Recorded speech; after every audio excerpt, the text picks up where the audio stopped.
Thank you for listening to the Unprofessionals podcast. I'm here with Josh in his living room on these leather couches, and we're about to talk some Super Bowl recap. We will not walk out on this interview.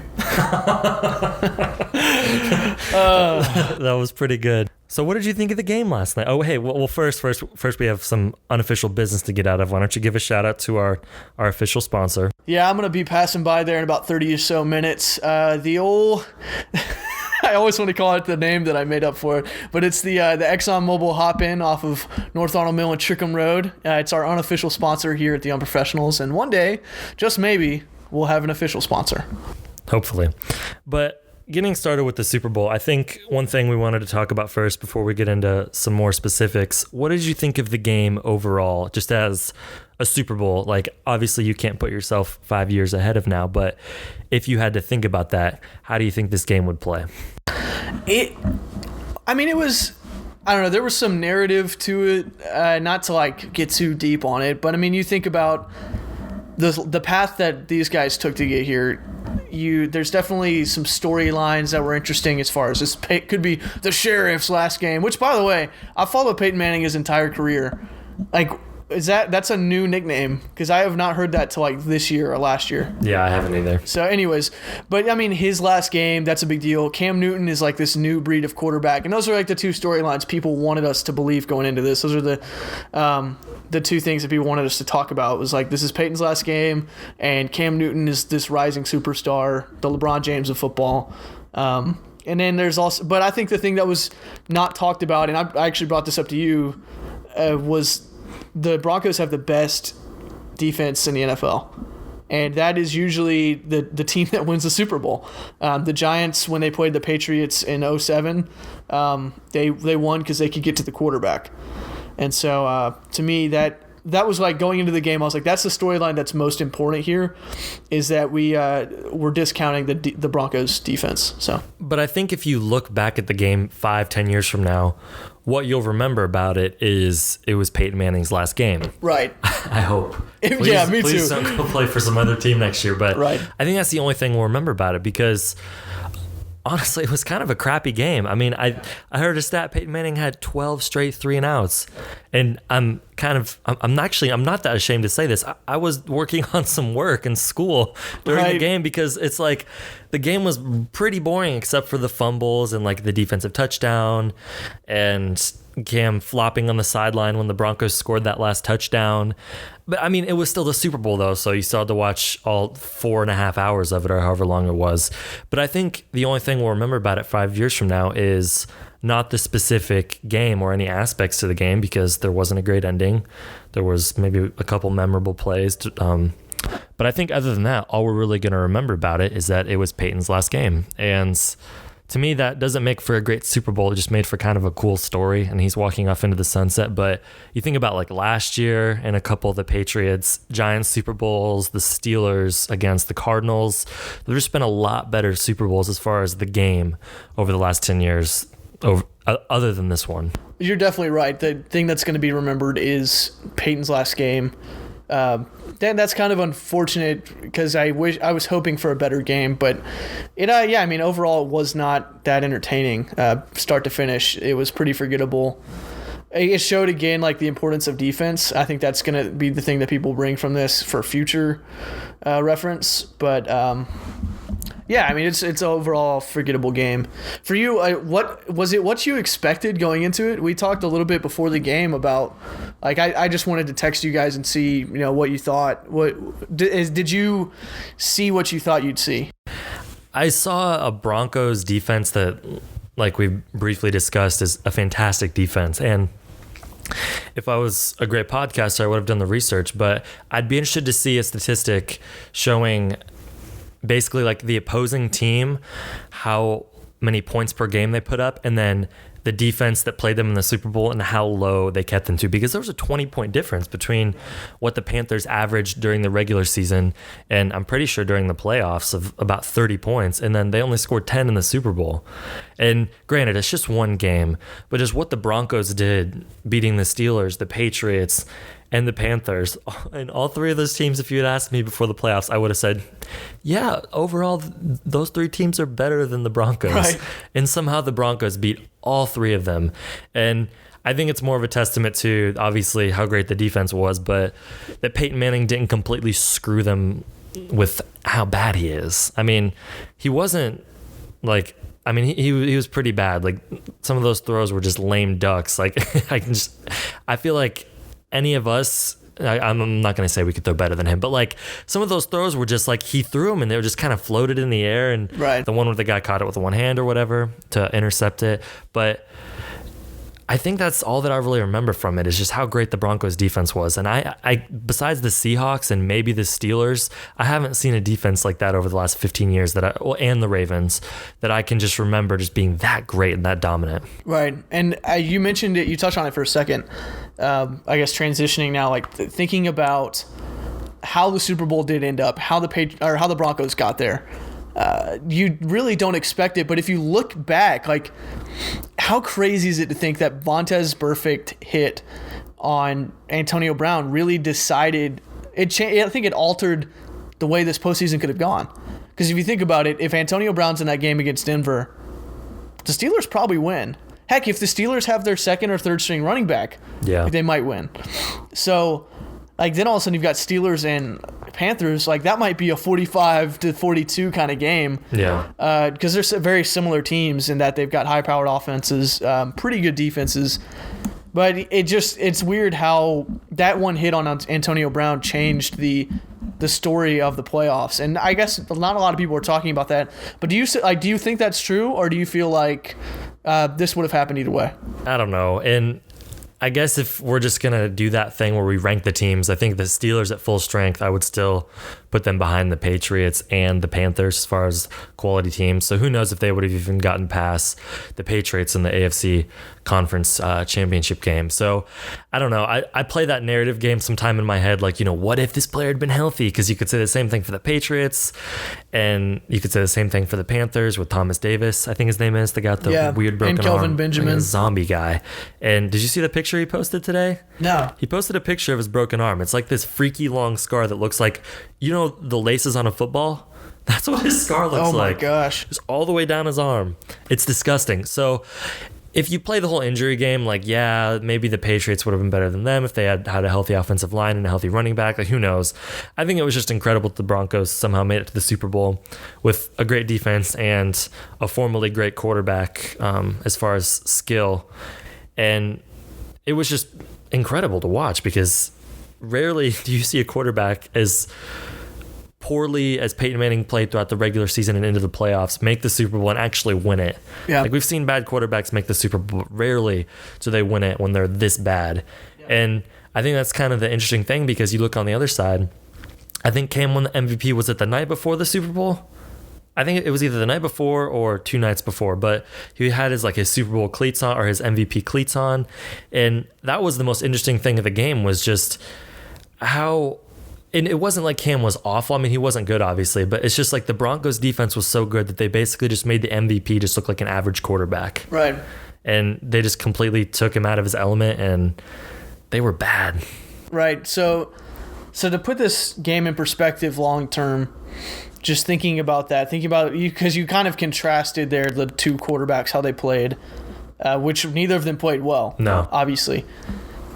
But with Peyton, I saw a lot of, I have a lot of friends who are Peyton apologists, and, I love Peyton. I respect his career. He's one of the best ever. He changed the game from a mental standpoint. So are we going to go into Peyton legacy here real quick? That's kind of the next question. Okay. I want to go with both quarterbacks. Okay. What does this say? Does this game, because I tweeted about it last night, because my argument is this is not the game, this is not the season or the playoffs time that you want to use as a Peyton apologist to cement him as the greatest of all time. What do you think of that? Do you think that this playoff season, or the playoffs in this season aid his legacy or hurt it?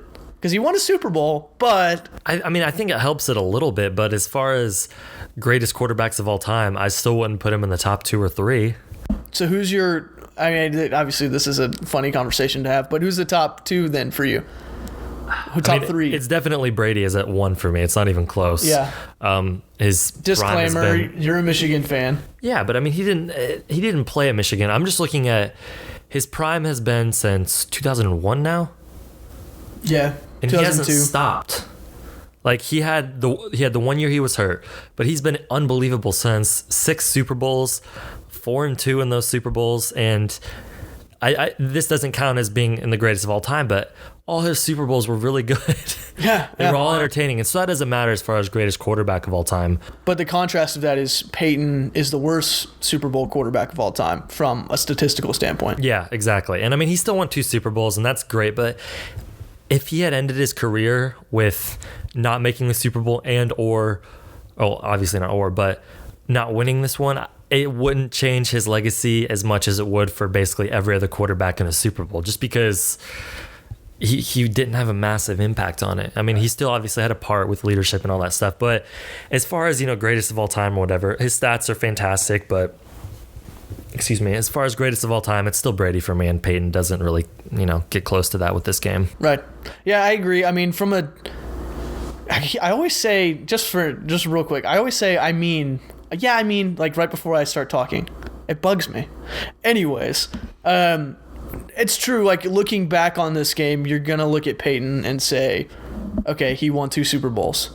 But for the people who watched it right now, in this perspective, you think, yeah, but like he really just won 1, because this one was, even the one he won was against the team many considered to be the worst Super Bowl team of all time. Sexy Rexy Grossman and Devin Hester, who returned the kickoff back for a touchdown the first play. But for argument's sake, let's just say he has 2. Does that change anything as far as his legacy? No, because he should still be respected as one of the 3 best quarterbacks of all time. He should be respected for this. Okay, maybe not even, let's take out the best of all time argument. Peyton Manning changed how you play quarterback. Yeah. That should be remembered for all time. And he shouldn't, whether you consider him the best of all time or not, that should be enough of a legacy to consider him like a game changer in the NFL. Because now people look for different things in quarterback because of him. And Tom Brady set a different standard as far as you have to win Super Bowls to be considered great. Mm-hmm. And like I'm sure that's always been the standard, but he really changed that. Because now people say he's the best ever because he won the Super Bowls. And people said that maybe about Joe Montana. He also had the greatest single season in modern quarterback history. So and then Peyton matched it, 5 years later. The season he came back from his neck injury. Broncos. Right. So, yeah, I mean, that's true. But I do agree that like the way he's performed in the postseason is inexcusable. And that's for me the thing that's going to stick out always with Peyton is like I know he's amazing.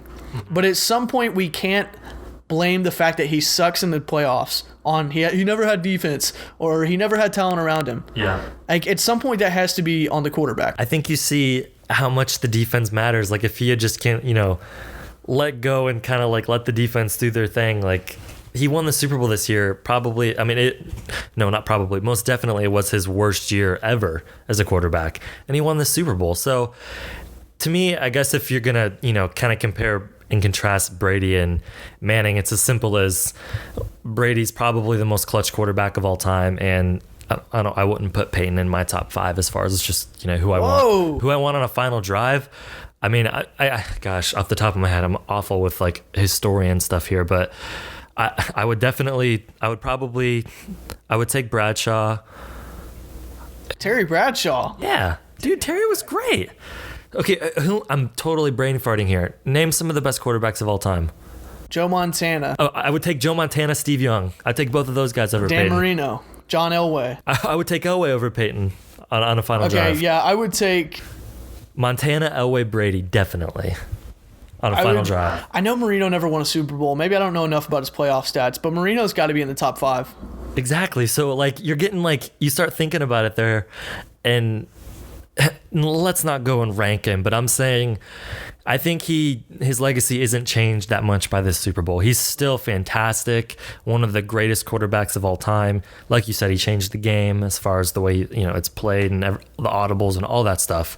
So I think his legacy is cemented by this, but I don't think it changes it a ton. And great career, it really was. Yeah, amazing. And so much fun to watch. Like I mean, they call him the sheriff, and that's just, I guess it's kind of a good nickname because he's just this, this good old boy drinking Budweiser, hanging out, and he's just a great quarterback. So it was a pleasure to watch him, and I don't want to, tell someone when to quit their job, but please retire. Yeah, well, and I think this is what we see with the Kobe Bryant thing.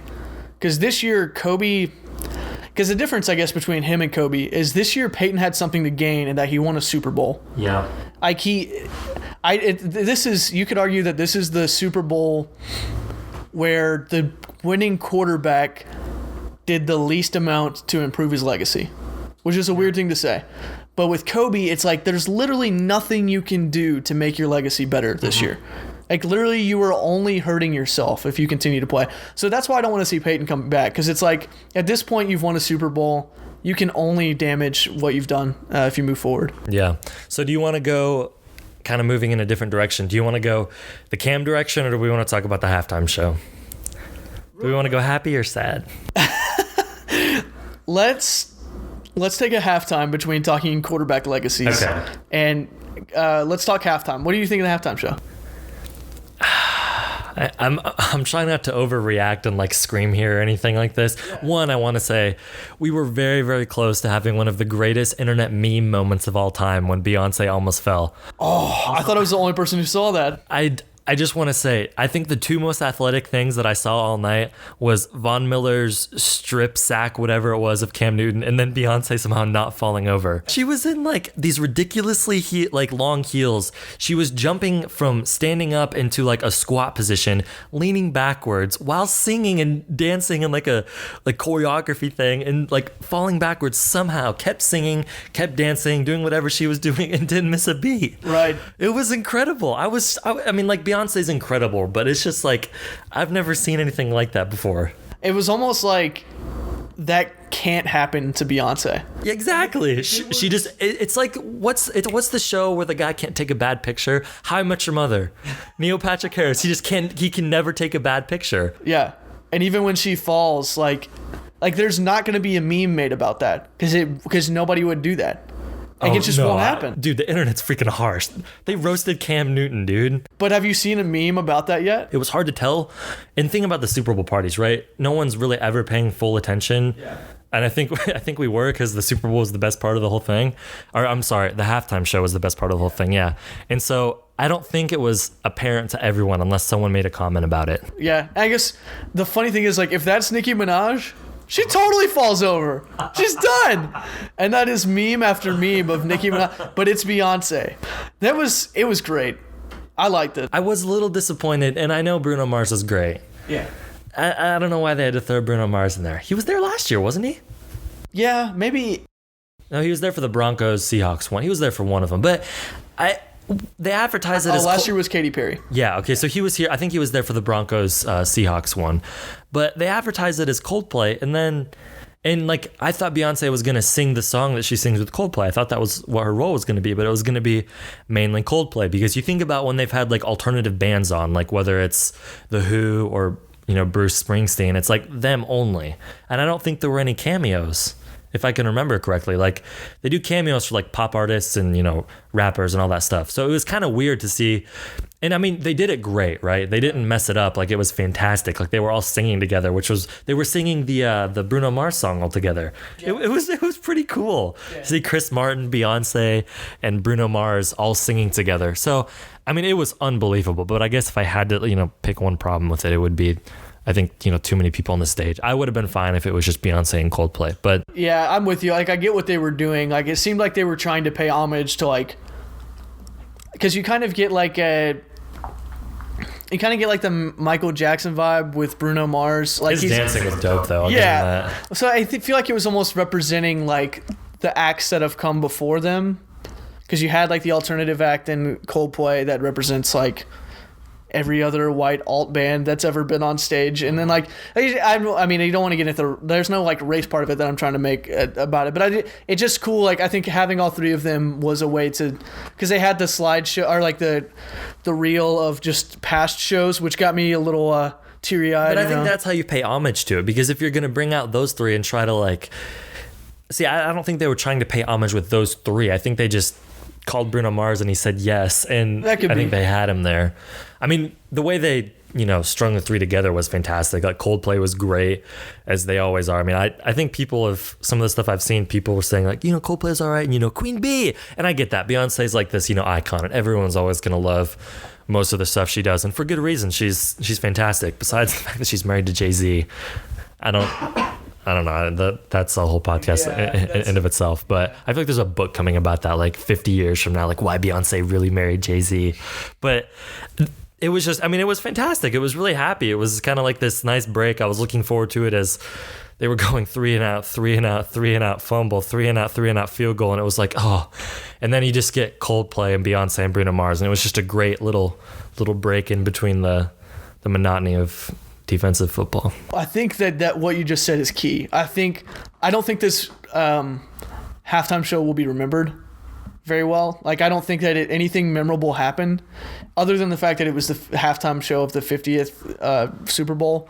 Coldplay did it, and they're an iconic band. Beyonce did it. So, it'll be remembered for that. But nobody's going to remember a moment. Like, you remember, Katy Perry riding in on a giant lion. Everyone's going to remember the shark dancing in the background from that show. Stuff because like that. it was stupid, not because it was good. But but you remember, nobody remembers the Janet Jackson thing because it was great. They just remember it because it happened, And so I feel like that's what this show, there was nothing memorable that you're going to remember. But it was so refreshing because of how dull the game was itself. And I think that, I don't think I realized that in the moment, but now listening to you talk about it, like, that is the truth, is that the reason it was colorful, good, it was vibrant, it sounded good. The opposite of the Super Bowl. It was like, I guess how you compare great basketball to jazz music, or like great music flowing. That's how it was. Right. It was just like well choreographed, interesting. The colors were vibrant, the dress and the dance and the singing was all incredibly interesting. And I think that's probably what I'll remember it for, is that the audio, like not the audio quality of the tidbits of sound, but just like the way that those three all can, like the three of them can sing individually and then together. Yeah. Just like they're all great singers. So it's just like audibly, it just sounded great. And it was just a great way to break up the monotony. And they ended it with signs that said "Believe in love." And how can you not be happy about that? How can you not be happy about that? Believe in love, everyone. Oh man, unless you're a Panthers fan. Which brings us to Cam Newton. And I don't want to talk about the whole stupid, celebration thing. And I take that back. I do want to say one thing. I think I have no problem with the way he celebrates and all that stuff. Right. The bottom line is when you find that line between celebrating and showboating, the closer you get to showboating, people are going to dislike you, whatever color you are or whatever sport you're playing. It's frustrating when someone's showboating. I.e. Johnny Manziel. Exactly. Like, there's always been a showboater. And I'm not saying, I think only Cam's, can remember 1 or 2 occasions where he's done that. The rest of him's great. So I think that whole narrative's stupid.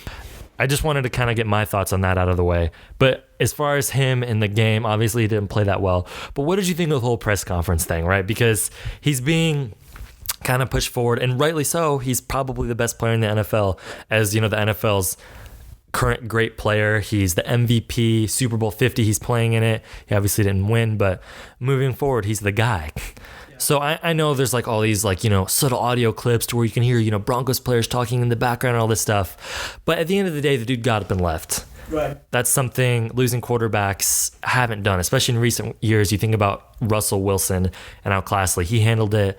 And I'm not saying Cam Newton was not classy, because you see the pictures of him smiling, congratulating Peyton and all that stuff. Yeah. But I'm just taking this press conference thing by itself. And I know how you and I are after we lose something. We're not happy, right? Right. But we're also not the MVP of the league. So did you have a problem with it? There's 2 sides of it for me, because I do have a problem with it. But there's a side of me that looks at it and says it's almost refreshing to see a human football player in a way. Just like a dude getting pissed off and getting up. I totally get that. Yeah. Dude, isn't that for me, when I saw that, part of me was like, yeah, I would do the same thing.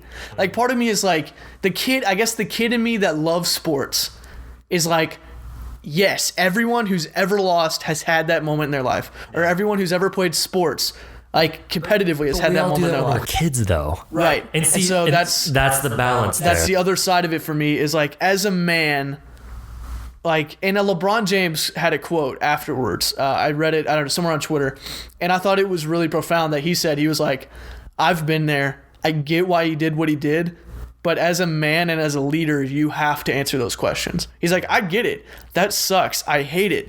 I've been exactly where he's at, but I had to go and answer the questions because I was the leader on the team. And I was like, that's really cool. I'm not going to slob over LeBron, but that's just really good. Isn't that awesome? I was like, dang, LeBron, that's really cool.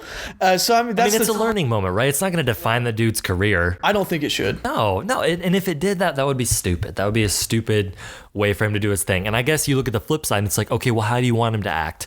And it's like he could answer the questions sulkily. He could, try to be a man about it. Or he could act like, and, RIP, he retired last night, Marshawn Lynch, with the whole, what did he say every time he was up there? Like, I'm not answering this, or I'm just here so I don't get fined. Yeah, exactly. To me, that's way more annoying than what Cam did. Right. But you're totally right. I think the two ways you put it is perfectly. It's just honest. Like, that's what we all wanted to do when we were in high school and we lost the basketball. Not that we were being interviewed by the press. Yeah, but we imagine like say when our parents would come up and talk to us and be like, great job. We'd BS our way through it, but we'd be so pissed off we wanted stomp off. So I think that's totally like we're like, I get it. Like, the first thing I think of is like, there's two things in The Office when Michael Scott, there's the episode where he's in a lot of debt and Jan's on the phone yelling at him, how could you be so irresponsible? And he just walks out and he'd look out the window and he's running and he runs to like the train station and gets on a train that's moving. And that's like, okay, we all want to do that. And then there's another moment when they do the roast of Michael Scott, and he's up on stage and he's just enduring everyone calling him stupid or whatever. And then at some point he tries to like respond, and he just runs out. He gets so uncomfortable and runs out. And it's like, okay, that's the Cam moment. And it's like, yeah, we all want to do that, which is why it felt refreshing when I saw it. But then like when you you think about it and you kind of take a second, you're like, as a man, you can't do that. Like if you were a boss and you had to fire somebody and you really didn't want to go through that, and you just get in the room and you're like, I can't do this, and you leave. Like, you can't do that. Another Michael Scott episode. right. So I think that's my thing, is that there's two sides to it, but at the end of the day, it comes down to what LeBron talked about with, you're the leader, you're the man, you have to do this. You have to have both sides of it. And here's where I struggle with even talking about it, but I thought it was important to talk about because we both have our opinions about, this. I think you and I are probably on the side of the fence where we hear the argument like, he's supposed to be a role model. And it's like, well, Colin Cowherd always says this, raise your own kids kind of thing. Right. So I guess where's the balance in this conversation of specifically Cam Newton, of having the conversation, but also like, let the dude live his life. We're just, he's an entertainer. Is it worth talking about? I think it's worth addressing, but it's not worth it shouldn't taint his legacy. Like you said, it's a learning moment. It's something where, because I don't know. I think if you spend too much time on it, it just becomes bigger than it should be. Yeah, and I think I saw it was either Michael Irvin or Deion Sanders, and those guys have said stupid crap before, but they said like, you can't be, dabbing and smiling when you score, and then when you lose, run away from the podium. Even if the Broncos players on the other side being interviewed talking about how bad you played, it's like, dude, like, I'm sorry, but that's what people have dealt with, you in their home stadium, dancing and doing your thing, which you should be able to do. I'm not saying that's a problem, but those other guys on the other team have sat there, probably not happily, and played against you. So it's like, give them the respect of sitting up there, taking the questions, hearing whatever you want to hear, and then go home and do your thing. Yeah, and that's what it comes down to. Like, if you're allowed to give an acceptance speech for the MVP award, which, like I'm thinking about Steph and Kevin Durant, guys like that who've given acceptance speeches, but they've also, when they lost, which Steph is never going to lose again apparently. But if you're KD, you have the next season, he's injured. It's just like when you face hard times, you need to man up and do your job still. And I think LeBron's the best example of that, because even he's obviously made. I mean, I guess it's hard because he's literally the perfect pro athlete. Not to become. I'm not talking about he's lost 2 or 3 NBA championships. He's not the best. Is it 3 now? Yeah, and then Spurs again 3. He's 2-3 in the finals. No, it was the No, Warriors. 2-4. Yeah, he's lost to the 2-4. Warriors. So I don't care about any of that, but I'm just saying with the way he's carried himself on and off the court, it's like that's all you want from your star athlete. And Steph now moving into that, we haven't seen him when he loses, but everything he's done has been gracefully so far. Speaking of, how he's handled himself, and as far as, I guess not ruffling any feathers as far as just how he's handling himself. And so, I mean, I'm not telling Cam not to ruffle feathers with how he celebrates and all that stuff. It would just be nice, just sit up there, take your bullets, and, that's the end of it. And what you're saying and what we're both saying at the end of it is do both. Yeah. Like, be a normal human being who has to deal with good times and bad times. Yeah. And like you have to face both. And so, like you said, okay. And here's some part where I will defend him in that, like last year after the finals, LeBron, like he talked and people criticized some of what he said. Just like he talked about, I'm the best player on the floor.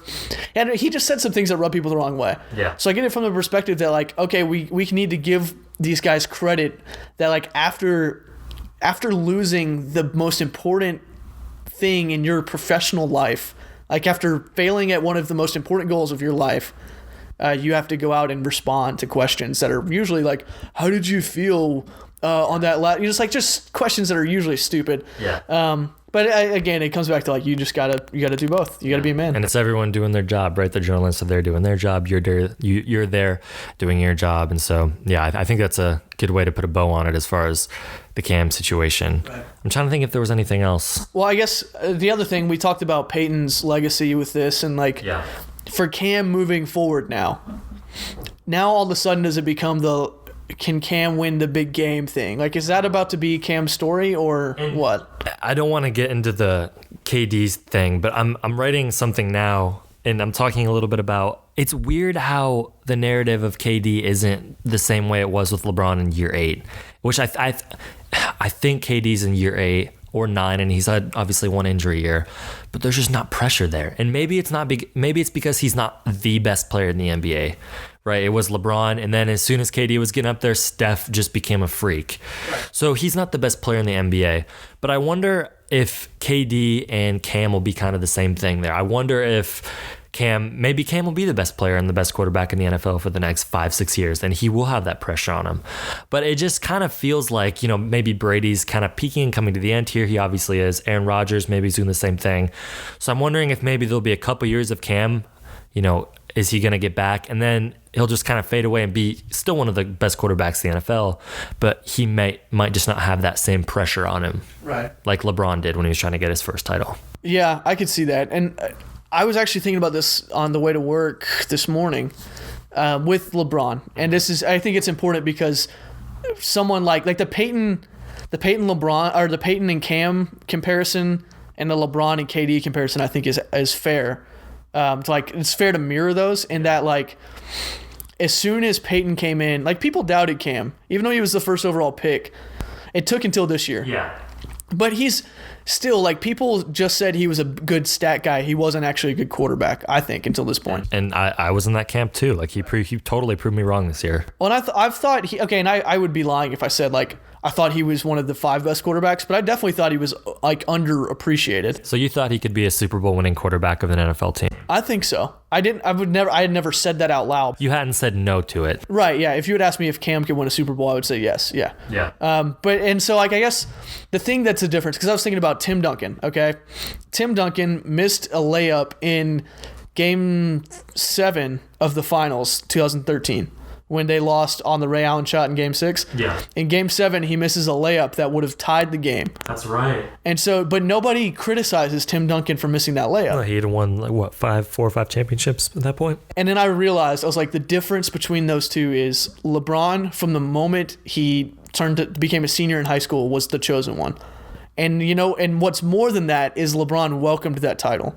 And LeBron put that on himself, and he said, I want to be the greatest ever. Which I'm so excited for, like, all the LeBron books and movies and whatever's going to come after his career, because it's insane. The dude was, like, a world phenomenon from, I guess, like, 17. Yeah. Like probably his junior year of high school or something like that. His third year in the pros, he averaged over 30 points a game. Yeah, and exactly. So Cam and LeBron aren't good single comparisons probably. Well, that's why I was saying Peyton is more of the LeBron, and that from the moment he entered the league, he was like the chosen one. And this is why I think there's less pressure on guys like Brady, and that's why I think that's my thing with, I guess, Durant. You were talking about why is the narrative different with him than with LeBron? And it's because from the moment LeBron got in the league, he was the great one, and he let it be known he was. And Kevin Durant has always said, "I want to be the best." And I want to be the best ever. Like, I want to be the best scorer of all time. So it's like he's taking the humility route, where Peyton came in. And, Peyton's always like, all shucks, Peyton. But everyone has always proclaimed him the best quarterback, And so that's why you see this pressure difference. And I wonder now, like, if the narrative changes with Cam into this, you're going to be the best quarterback of all time kind of thing, or if it stays like that KD level where he's like, I want to be the best of all time, but the pressure stays off for now. I don't know. It's just interesting to see those comparisons. Yeah, it's definitely interesting comparisons, but I don't think this is going to be the end of Cam or the downfall of Cam or whatever. Right. I mean, they're probably not going to go, I guess, what did they go? They were 18-2 this year. No, I'm sorry, 17, because they only won 2 playoff games. So, they're probably not going to go 17-2 again or 15-1 in the regular season, but he's definitely going to be around for a while. And I think, like we talked about in the beginning, the lasting thought with this Super Bowl will be Peyton Manning winning his 200th game and walking off into the sunset as, one of the best quarterbacks of all time, as he rightly should be remembered. And I guess that's where I kind of even would criticize myself in having the Peyton Manning narrative conversation when we should just be celebrating Peyton Manning. Right. That's true. I guess it's hard to do that sometimes as a sports fan and as fans and as people who like to talk about sports, as we often jump to be like, well, where's he placed in history? And there is a place for that because it's fun to do that. Yeah. But it's necessary. Like, we've watched this dude play for like however long he's been in the league now, and it's been a privilege. Like, it's the same thing with Kobe, right? Is they're kind of having weird last seasons or whatever, but it's like, before we start arguing, is Kobe, one of the best shooting guards? He obviously is, but where he ranks, like, let's appreciate them. And I think specifically with Peyton here, like, great career, and he has the chance to walk out as a Super Bowl winning quarterback with the most wins of all time, and like, right. What more can you ask? Yeah, absolutely. And I think what you said is true, and I almost hate that we did have the conversation of like, what's his legacy, where does he fit? Because it's one of those things like you mentioned with LeBron. I can't wait for after his career, because he's going to be like, how Michael's talked about now. We make him out to almost be like he never missed a shot. Yeah. But like when we look back on LeBron, we're going to be like, he was 6'11", 280 pounds, and ran a 4.2 40, and he could dunk from the free throw line in a game. Have you ever seen him play in person before? Against the Hawks, like probably 10 years ago. Okay, yeah. I saw him play against the Hawks probably, I guess.